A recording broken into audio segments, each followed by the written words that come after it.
Wait லாஸ்க்கு use ஆகிற cardio தான் பார்த்துட்ருக்கோம். பார்ட் 1 பார்க்காதவங்க மறக்காமல் பார்த்துட்டு வாங்க. ரெண்டாவது இந்த பார்ட்டில் வந்து நம்ம அடுத்த 3 ஒர்க் அவுட் பார்க்க போகிறோம். மூணாவது ஒன் வந்து ஹை நீஸு. நீங்கள் வந்து காலை வந்து நல்லா இப்படி பண்ணணும். லைக் நீங்கள் ரன் பண்ணுற மாதிரி இல்லாமல் காலை வந்து ஸ்விங் பண்ணணும் ஃப்ரண்ட்டில் வச்சு. ஸோ இது வந்து நீங்கள் முடிஞ்ச அளவுக்கு நிறைய ரெப் கூட போட ட்ரை பண்ணுங்கள். பட் பிகினர்ஸாக இருந்தீங்கன்னா 15 வந்து உங்களுக்கு பேசிக் லிமிட்டாக சொல்கிறேன். அதுக்கப்புறம் நீங்கள் கொஞ்சம் கொஞ்சமாக வந்து இம்ப்ரூவ் பண்ணிகிட்டே இருக்கணும் உங்களோட ரெப்ஸை.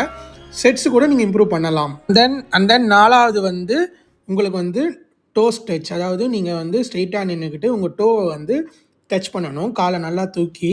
ஸோ இது வந்து 15 கவுண்ட்ஸு 3 ரெப்ஸ் பண்ணுங்கள். பிகினர்ஸு கொஞ்சம் அதிகமாக உங்களால் போட முடியும்னா நீங்கள் வந்து ரெப்ஸை வந்து இன்க்ரீஸ் பண்ணிக்கோங்க.